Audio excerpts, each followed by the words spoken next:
Welcome, everybody. Hope you're having a great day. Let's talk about impeachment distractions. And I've got two things that the U.S. government, the Democrats, the deep state, the intel agencies, the Pentagon, the Department of State are trying to distract us from while they continue with this sham impeachment of President Donald Trump, a president that has now left office and is living as a private citizen. Two things that they are trying to distract us from. The first one is international. The second one is local. Let's start with Syria, guys. Syria. We have from antiwar.com a report that says Biden appears to be expanding the U.S. occupation in Syria. And according to the Syrian Observatory of Human Rights, which is based out of London, a bit sketchy at times, but they're reporting that there are some 50 vehicles in a U.S. military convoy that have crossed Syria in the past week, and they're headed towards bases in the northeast province of Hasake.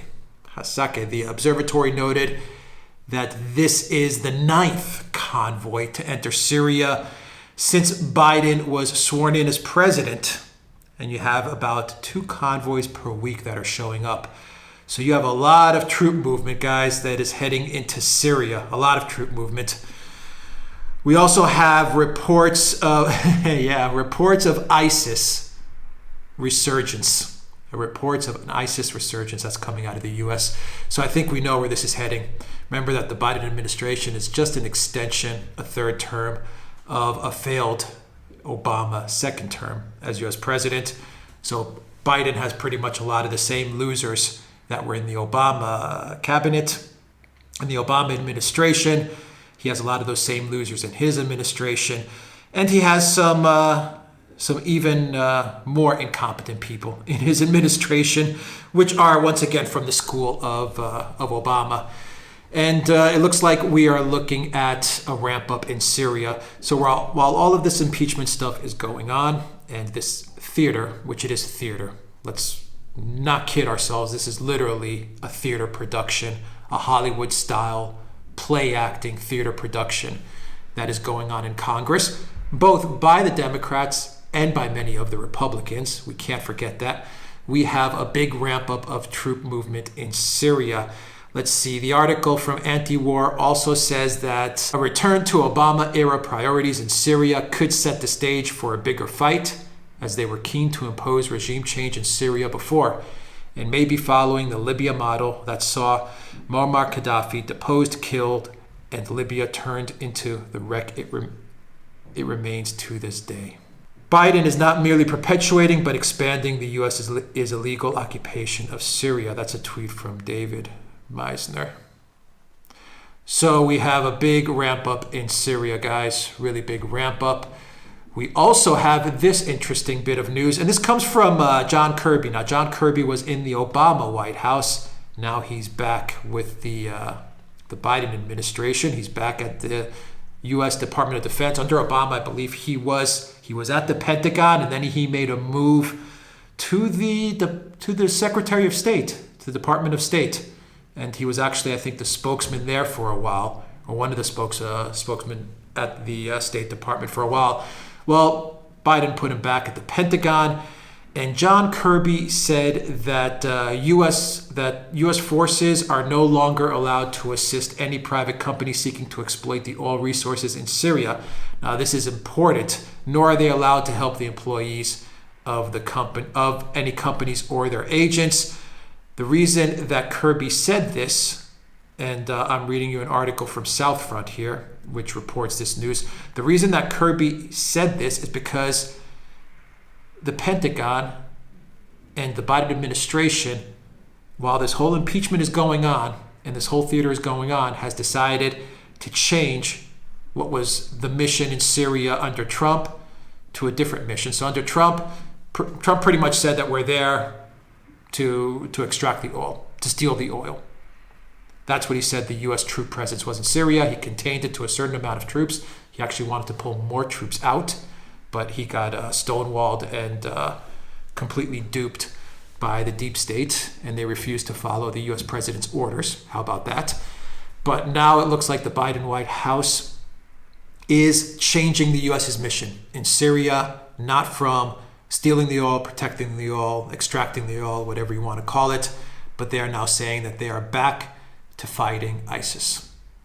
Kirby said that the 900 personnel stationed in the region are there to support the mission of fighting ISIS only, which is the main reason for their presence. That's what Kirby said. So you all see where this is going, don't you? I'm sure everyone that's watching this video sees where this is going. Don't be surprised if in, 3, 6, 9 months, a false flag takes place and you start, within a couple of hours, social media will have some videos going around, amplified, becoming viral. Of course, they'll do that at the behest of the deep state. Then you're going to have the White House come out, the Biden White House come out and say, we know that it was Assad.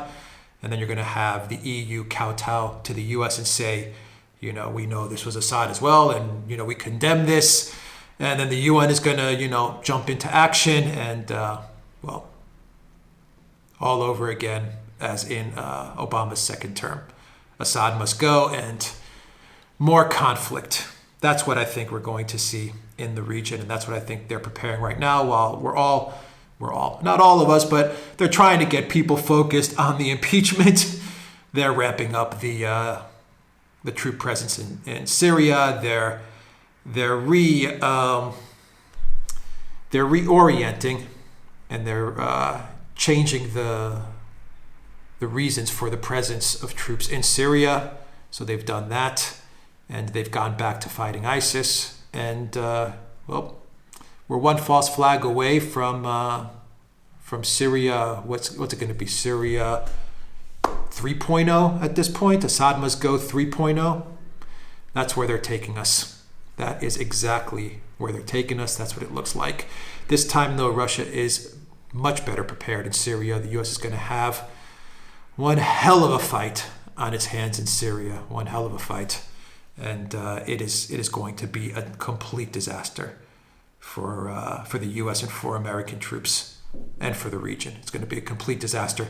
But Blinken and all these Obama cronies and these Obama C-team guys, they've got Syria on their minds, in their brain, and they're not going to let it go. Assad must go. They've internalized it. So that's what's going on there. The other thing that is going on, which is the internal thing that they're trying to distract. There's a lot of stuff that they're trying to distract everybody from. But one of the internal things that they're trying to distract people from is H.R.1. And H.R.1 is the bill that will be coming into place. It's the top priority for Congress, which pretty much codifies everything that happened on November 3rd. It pretty much takes all of the mail-in stuff, all of the harvesting of ballots, the extension of voting past the November 3rd deadline, all of it. Everything that you saw on the run-up to November 3rd, it just puts it into law. And that is what they are aiming for. The Daily Mail says that current plans would have the full House take up the bill as soon as February. The Senate Rules Committee would then consider a companion bill in the Senate. I think it's called the H.R.1, I believe. And then the next month, i.e. March, it would start going into action. That's it. A quick vote would be remarkable. This is what the Daily Mail says. A quick vote would be remarkable, considering the Senate is also likely to be juggling Trump's impeachment trial, confirmation of Biden's cabinet choices, and other stuff around the coup. That's the distraction stuff. So as they're passing this bill, they'll have the Biden cabinet choices, the impeachment, and your basic coup lockdown drama. And they're going to codify everything that took place during the election. That's what H.R.1 is. It's a 791-page bill, guys. And let's see what else this bill says. Yeah, the Senate bill is the S1. So we have the House bill is going to be called H.R.1, and then the Senate is going to have their companion bill, which is going to be called the S1. It's a bad idea, and it's going to change voting in the United States forever. Forever. It includes all the greatest hits of 2020. It includes mandatory mail-in ballots, ballots without postmarks, late ballots, voting in precincts where you do not live. All of it becomes legal. All of it. Everything you saw in the November 3rd election and everything that happened afterwards is going to become legal. The signature stuff, all of it. Really, really bad idea, but they're gonna put it into practice. States would also be blocked by H.R.1 from signature verification procedures. You're going to be able to send ballots by mail to everybody that's registered on lists. It also rigs the system for any lawsuits challenging the constitutionality of the law. All lawsuits can only be filed in one court, the federal court in the District of Columbia.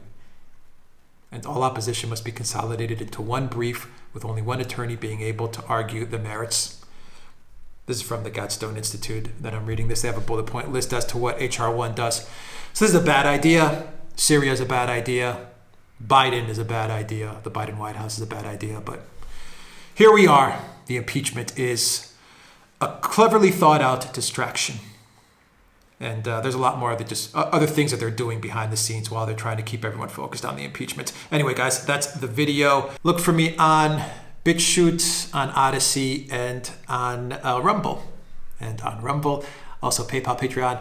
Subscribe, start in Bitcoin to help out this channel. Look for Alexander's channel. You'll find the link down below. Look for the Duran's channel. You'll find the link down below. And go to the Duran shop. Pick up a cool hoodie. Hoodies are nice. Take care, everybody.